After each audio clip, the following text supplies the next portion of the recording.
Davita wakatambao kusvika maila popota Miriam ndokuimbao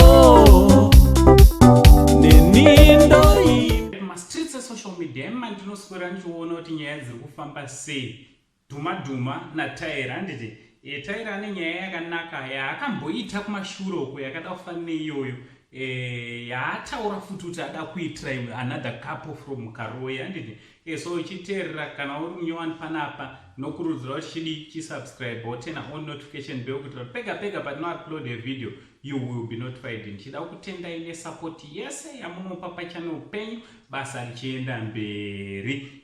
Ndichitoti maswera sei kwese kwamuri vazukuru vangu. So uchiteerera ndinange munyaya yedu yatinayo.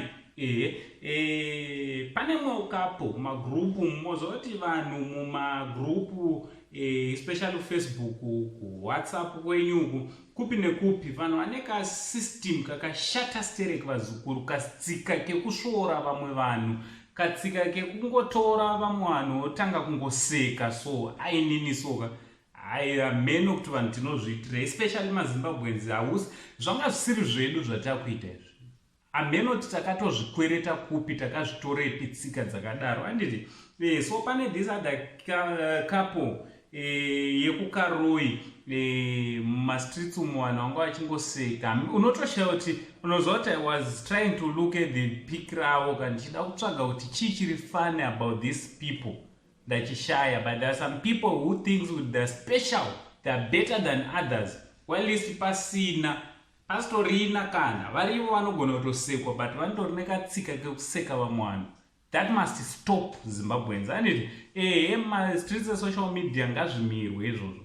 So tairawo akabatikanawo nekapo yaisekwa panapa obva ataura mashoko ari panapa kuti zvoni ko tikatsvaga kapo iyi tikabva taiitirawo muchato, tikabva taibatsirawo kuti vange vari vanoitawo muchato wavo. Kusumudzirawo vanhu munofunga kuti wakasvoreka imi mune muchitowa promota uchifunga kuti uri kuseka munhu uri kutomupromota handiti.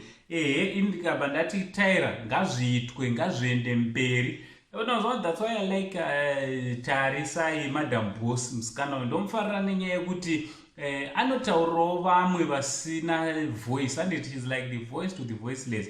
Chinova chinhu chakanaka kusiyana nevamwe macelebrity ekuti munongovasapota but havana chimwe chavanoita kulife kwenyu kunze kongotora mari pamashow handiti. Vanongokutorirai mari chete, hapana chimwe vanotoda support yenyu always. They don't even support anyone.